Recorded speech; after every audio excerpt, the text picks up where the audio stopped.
থাকলে আজকে আমাদের আলোচনায় একটু ভালোভাবে চিনবেন। তিনি বাংলাদেশের চিফ প্রসিকিউটর তাজুল ইসলাম। আমি জানি না এখন যারা চেনেন না, আর 1 মাস পরে যদি নির্বাচনটা ভালো ভালো হয়, কারণ ওনাদের আশেপাশের পেয়ারি বান্দা যারা, তারা তো অলরেডি বলা শুরু করেছে যে জানতেন নির্বাচন করার দরকার নেই, 1-2 মাস পিছিয়ে দেওয়া হোক।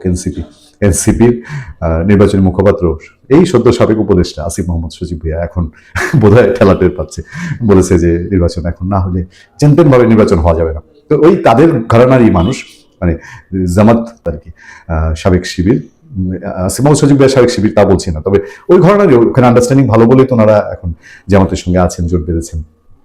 তাজুল ইসলাম চিফ প্রসিকিউটর, বাপরে বাপ, ওনার মানে আমি খুব বেশি কথা না বলি, বেশি কথা বললে উনি বড় বড় ডাক সাইডে বাংলাদেশের লয়াররারই তিনি নিয়ে কাঠ করায় দাঁড় করাইছেন। তো এই জিনিসটা, হ্যাঁ, এই যে তাজুল সাহেব এই 5 আগস্টের পরে হঠাৎ বাংলাদেশে দুর্দান্ত প্রতাপশালী মানুষ হয়েছে। আজকে আছে বিএনপি, আওয়ামী লীগ তো নাই, তারপরে কমিউনিস্ট পার্টি, হ্যান ত্যান, সবার মধ্যে একটা জ্ঞান দিয়ে আসছে। জ্ঞানটা আগে একটু শুনেন। অলরেডি এই জ্ঞানটা নিয়ে ওই প্রোগ্রামে উপস্থিত ছিলেন ওই বিএনপির নেত্রী নীলুফার চৌধুরী মনি, তাকে নিয়ে আমরা আলোচনা করেছি। কিন্তু বিশদ আপনাদের জানা প্রয়োজন, জেনে রাখা প্রয়োজন, এগুলো রেকর্ড থাকুক, কারণ এগুলোর তো এক সময় না এক সময় জবাব আসবে। প্রকৃতির একটা জবাব দিতে হয় না? শেখ হাসিনাকে দিতে হয়েছে না, মূল্য দিতে হয়েছে। শেখ হাসিনার আমলে যেসব মন্ত্রী মিনিস্টাররা এই টাইপের কথা বলতো, হ্যাঁ, তাদের তো বিভিন্ন মূল্য দিতে হয়। মব বলা নিয়ে সতর্ক করলেন তাজুল, থ্রেট হিসাবে দেখছেন রাজনীতিবিদরা। আমি এত বিস্তারিত আলোচনায় যাব না, শুধু একটুখানি বলি। মবের যে কত রূপ, কত রং, কত ঢং, তা তো আপনারা দেখেছেন, গত 17 মাস দেখেছেন না ডক্টর ইউনূস সাহেবের কালে, যখন তার প্রেস সচিব বলেন যে মব, কিসের মব? মব না, এটা তো হচ্ছে প্রেশার গ্রুপ। আদর বেয়ে পড়ে ওনাদের, হ্যাঁ, মব হচ্ছে প্রেশার গ্রুপ। তো সেই প্রেশার গ্রুপ নিয়ে এবার যখন প্রথম আলো ডেইলি স্টার পুড়িয়ে দিয়েছিল, এটা মব না, বাজারগুলো ভেঙে ফেলেছে, এটা মব না, কত নিরীহ মুক্তিযোদ্ধা, কত নিরীহ মানুষ, ব্যবসায়ী, ফেসিবাদ, খালি মন চাইলো আর ফেসিবাদ বলে একদম নিশ্চিহ্ন করে দিয়েছে, মেরে ফেলেছে, ওগুলো মব না। মব শব্দটি বলার পেছনে বিপ্লবকে প্রশ্নবিদ্ধ করার একটা মানসিকতা কাজ করছে বলে মন্তব্য করেছেন আন্তর্জাতিক অপরাধ। কিসের বিপ্লব? কিসের 5 আগস্ট থেকে বাংলাদেশে বিপ্লব হয়েছে? কি পরিবর্তন হয়েছে বাংলাদেশে? কোন ঘোড়ার ডিমের পরিবর্তন হয়েছে? অবনতি ছাড়া, মান, মুখ, মর্যাদা সারা পৃথিবীতে হেট হয়ে যাওয়া ছাড়া কিসের কি বিপ্লব? হ্যাঁ, উনি বিপ্লব খুঁজে পাচ্ছেন যে, তাই মব শব্দটি ব্যবহার করার ক্ষেত্রে সতর্কতা অবলম্বন করার কথা বলেছেন তিনি। এটা ওই ঢাকার সিরডাপ মিলনায়তনে বিচার বিভাগের স্বাধীনতা নীতি সংলাপে তাজুল ইসলাম এ কথা বলেন। সংলাপের আয়োজক centre for governance studies, CGS. আচ্ছা, তাজুল ইসলাম এমন বক্তব্য করার পর একাধিক বক্তা তার বক্তব্যের কড়া সমালোচনা করেন। এই বক্তব্যকে থ্রেট, হুমকি হিসাবে দেখছেন বাংলাদেশ কমিউনিস্ট পার্টি সিপিবির সাবেক সাধারণ সম্পাদক, সমাজতান্ত্রিক দল বাসদের সাধারণ সম্পাদক বজলুর রশিদ। আমি আরেকটুখানি শুধু আপনাদেরকে শোনাই যে সংলাপে রাজনৈতিক ব্যক্তি, আইনজীবীরা ছিলেন। সংলাপের সূচনা বক্তব্যে গিয়ে সিজিএস এর নির্বাহী পরিচালক পারভেজ করিম আব্বাসী তিনি কথা বলেছেন। আইনের শাসন নিয়ে বক্তব্য দেওয়ার সময় জাতীয় পার্টির মহাসচিব শামীম হায়দার পাটোয়ারি তাকে আমন্ত্রণ জানিয়ে রেখেছেন, তিনি কথা বলবেন অল্প কয়েকদিনের মধ্যে আপনাদের সামনে, আমাদের শোতে তিনি আসেন প্রায় সময় পেলে।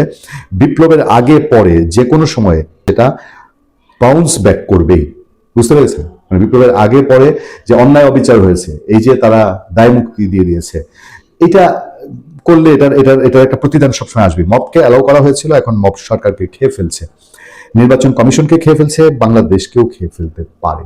শামীম হায়দার পাটোয়ারি খুব সিরিয়াসলি বাংলাদেশের মানুষকে কিন্তু সাবধান করেছেন। সংলাপে তাজুল ইসলাম বলেন, মানে এগুলো সহ্য হয়নি, এগুলো শুনে বাংলাদেশে যে জাস্টিস নাই, এগুলো শুনে তাজুল সাহেবের সহ্য হয় নাই, গায়ে জ্বালা ধরেছে। তিনি বলছেন গণভবনের পতনের যে আন্দোলন, এটার সাথে আইনা, এটার মধ্যে যে কোনোভাবেই হোক ফেসিবাদ শেখ হাসিনা ঢুকাইতে হবে। উনি ঢুকাইছেন গণভবনের পতনের যে আন্দোলন, তার সঙ্গে বিশেষ কোনো গোষ্ঠীর কেউ যদি রাস্তায় ছিনতাইকারী অথবা কোনো ধর্মীয় সংখ্যালঘু পিটিয়ে হত্যা করে, দুটোকে একসঙ্গে প্রয়োগের আগে অবশ্যই খুব সতর্কতার সঙ্গে কাজ করতে হবে। তিনি আরো বলেন গণভবনের পতনের এই বিপ্লবের যে অর্জন, সেটার সঙ্গে মব শব্দটি বারবার ব্যবহার করে বিপ্লবীদের প্রশ্নবিদ্ধ করার চেষ্টা কোনো মহলে থাকলে তাদের সংযত হওয়া উচিত। বিপ্লবীরা যে ঘরে ফিরে গেছে, বিপ্লবীরা যে পড়ার টেবিলে ফিরে গেছে, সত্যিকার অর্থে বিপ্লবের মুডে যারা এসেছিল, তাজুল সাহেব এটা ভুলে গেছে। লেবাসে যেই লোকগুলো এনসিপি, বৈষম্য বিরোধী আন্দোলন, ইনকিলাব মঞ্চ, হ্যান ত্যান প্রকারে মাঠে আছে, এরা সত্যিকার বিপ্লবী না। এরা মব করে, মবকে, অন্যায়কে যেভাবেই হোক তারা সমাজে প্রতিষ্ঠিত করেছে, ঘৃণার শব্দ হিসেবে তৈরি করেছে। আজকে না, উনি এখন জোর করে মুখ চেপে ধরে মব বলা বন্ধ করতে চান হয়তো, কিন্তু এই 17 মাসে বাংলাদেশে মব শব্দটা যেসব ঘটনায় ব্যবহার হয়েছে, এই মব আগামী 50 বছরে বাংলাদেশের কলঙ্ক তিলক হয়ে থেকে যাবে। ভালো থাকবেন। এতে একটা অনুষ্ঠান হয়েছে, একটা সেমিনার হয়েছে, একটা সংগঠনের আয়োজনে এই সেমিনারে অনেকেই রাজনীতিবিদরা ছিলেন, বুদ্ধিজীবীরা ছিলেন, বিভিন্ন পর্যায়ের মানুষজন ছিলেন এবং সেখানে আমাদের আন্তর্জাতিক অপরাধ ট্রাইব্যুনালের চিফ প্রসিকিউটরও ছিলেন। সেমিনারের আয়োজক মূলত জনপ্রিয় উপস্থাপক, তৃতীয় মাত্রার উপস্থাপক জিল্লুর রহমানের সংগঠন, তিনি আয়োজন করেছেন এবং সেখানে আমাদের উপদেষ্টা, আইন উপদেষ্টা প্রিয় দর্শক, না টেনে শেষ পর্যন্ত দেখুন, আসল ঘটনা জানতে পারবেন। উঠে এসেছে। আমাদের চিফ প্রসিকিউটর তিনি বলেছেন, মানে তিনি এক ধরনের মানে রাজনীতিবিদরা যারা উপস্থিত ছিলেন তারা এটাকে বলছেন যে এটা একটা থ্রেট। তিনি বলছেন মবকে মব বলা যাবে না, যারা মবকে মব বলবে কিংবা বলছে তাদের সাবধানতা অবলম্বন করতে হবে।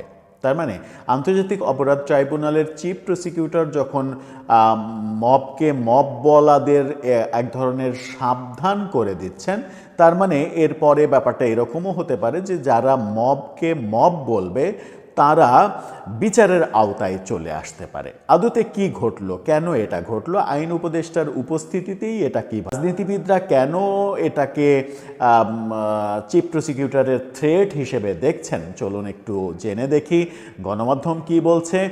আমরা এই ব্যাপারে কি কি জানতে পারলাম সেসব নিয়ে বোঝার চেষ্টা করি। মবকে কি 17 মাস পরেও, বিশেষ করে প্রথম আলো ডেইলি স্টার পোড়ানোর পরেও মবকে মব বলা যাবে না? থাকবেন পলিটিক্স টিভির নিয়মিত আয়োজনে।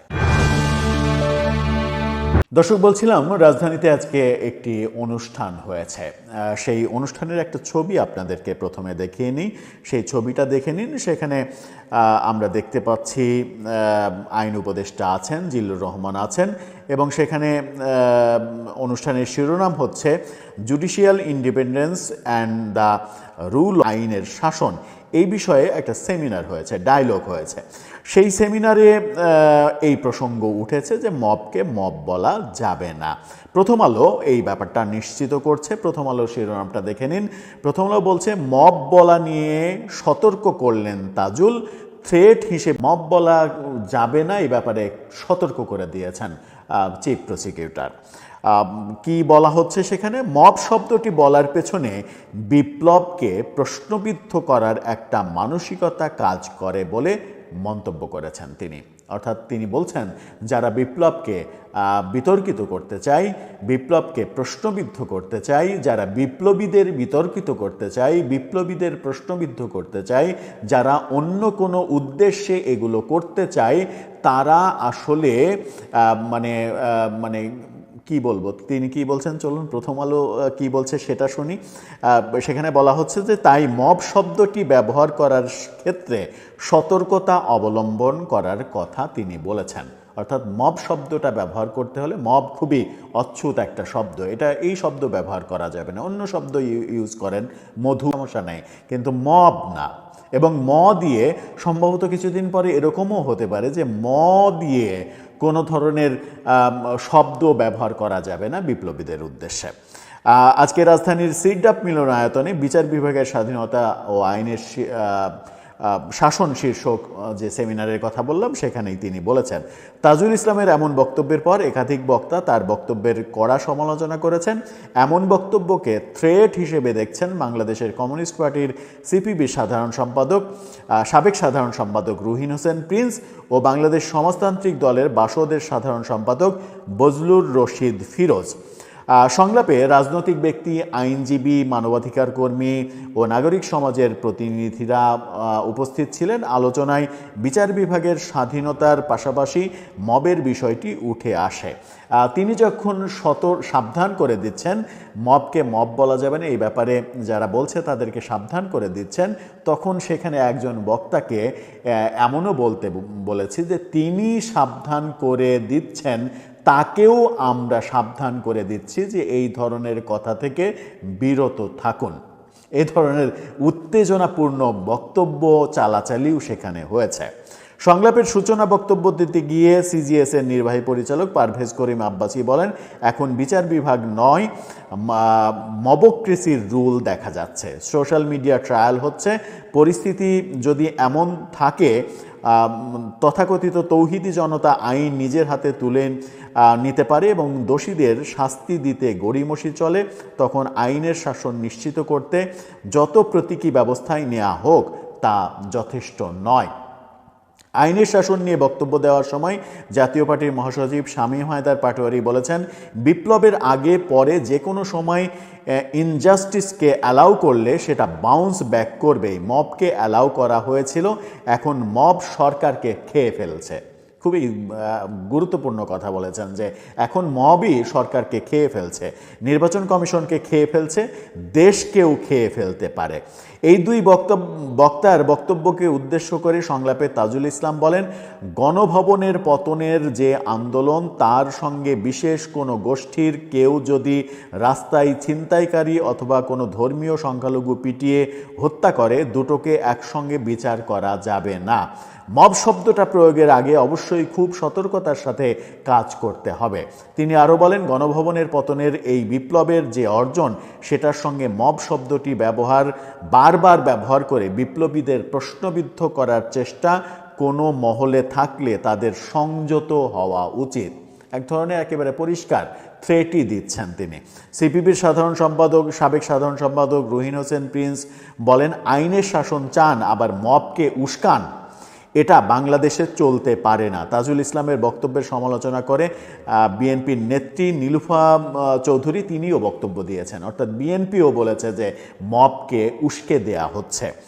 সংলাপের সঞ্চালক সিজিএস এর প্রেসিডেন্ট জিল্লুর রহমান এই তিন বক্তার বক্তব্যের পর তিনি বলেন, এই টেবিলে বসে এই সরকারের একজন অত্যন্ত গুরুত্বপূর্ণ ব্যক্তি বলেছিলেন, মব বলে কিছু নেই। অর্থাৎ তিনি সরকারের প্রেস সেক্রেটারির কথা বলছেন। এরা প্রেশার গ্রুপ, আমাদের প্রেস সেক্রেটারি তিনি মবকে প্রেশার গ্রুপ বলেছিলেন। এই জাস্টিফিকেশন দাঁড় করানোর কয়েকদিন পর আমরা দেখলাম প্রথম আলো ও ডেইলি স্টার, তারপর দেখলাম আমরা তারা আর মব নিয়ে কথা বলছে না। এখন আবার যখন তারা মবের পক্ষে কথা বলতে শুরু করেছেন, আমরা আশঙ্কা করছি অচিরেই হয়তো আমাদের এরকম কিছু ঘটনা কিংবা দুর্ঘটনা দেখতে হতে পারে। খুবই গুরুত্বপূর্ণ কথা বলে জিল্লুর রহমান শেষ করেছেন। এবং এই প্রোগ্রামের ভিডিওটা আমি ব্যক্তিগতভাবে দেখেছি, সেখানে প্রচণ্ড উত্তেজিত কথাবার্তা হয়েছে। তাজুল ইসলামের বক্তব্যকে উপস্থিত সবাই প্রত্যাখ্যান করেছেন এবং এরকম বক্তব্য দেওয়ার মানে কোনো ধরনের প্রাসঙ্গিকতা নেই কিংবা তার উচিত হয়নি, তিনি এ ধরনের বক্তব্য দিতে পারেন না, এরকম বক্তব্য অনেকেই বলেছেন। জিল্লুর রহমান যেটা বলছেন যে মবকে যারা একসময় প্রেশার গ্রুপ বলতো, তারা চেয়ে চেয়ে দেখেছে প্রথম আলো, ডেইলি স্টার, ছায়ানট, উদীচী কিভাবে আক্রান্ত হয়েছে এবং আক্রান্ত হওয়ার পরে তারা স্বীকার করতে শুরু করেছে যে মবের অস্তিত্ব আছে। আবার যদি নতুন করে এটা বলা শুরু হয় যে মবকে মব বলা যাবে না, মবকে নিয়ে কথা বলতে হলে সতর্ক থাকতে হবে, তাহলে মববাজরা আবারও উস্কানি পেয়ে যাবে এবং সেই উস্কানির ফলে আবার নতুন করে কি হয় তার জন্য আমাদেরকে অপেক্ষা করতে হবে। দর্শক, সত্যি কি ব্যাপারটা তাই যে আসলে মবকে মব বলা উচিত নয়? আদৌ বোধহয় উচিত নয়, যেহেতু জ্ঞানীগুণী বিজ্ঞজনরা বলছেন। সরকারের পক্ষ থেকে এর আগে বলা হয়েছে, প্রথম আলো, ডেইলি স্টারের ঘটনার পরে তাদের অবস্থানটা কিছুটা মানে পরিবর্তন হতে দেখেছিলাম আমরা। এখন যেহেতু চিফ প্রসিকিউটরের মতো বাংলাদেশের সব থেকে গুরুত্বপূর্ণ ব্যক্তিদের মানে 4-5 জন ব্যক্তির একজন, তো তিনি অবশ্যই, এবং শেখ হাসিনার বিচারের সব থেকে মানে অগ্রজন তিনি এবং সব থেকে গুরুত্বপূর্ণ পার্সন তিনি যখন বলছেন যে মবকে মব বলা যাবে না কিংবা মবকে মব বলার ক্ষেত্রে সতর্ক থাকতে হবে, সংযত থাকতে হবে, সংযত শব্দটাও ব্যবহার করেছেন, সেহেতু আমার মনে হয় যে আমাদের সবারই সতর্ক থাকা উচিত এবং সংযত থাকা উচিত। কেন অযথা আমরা মবকে মব বলতে গিয়ে নিজেরাই বিপদে পড়ব? দর্শক, আপনার মতামত জানিয়ে লিখতে পারেন আমাদের কমেন্ট।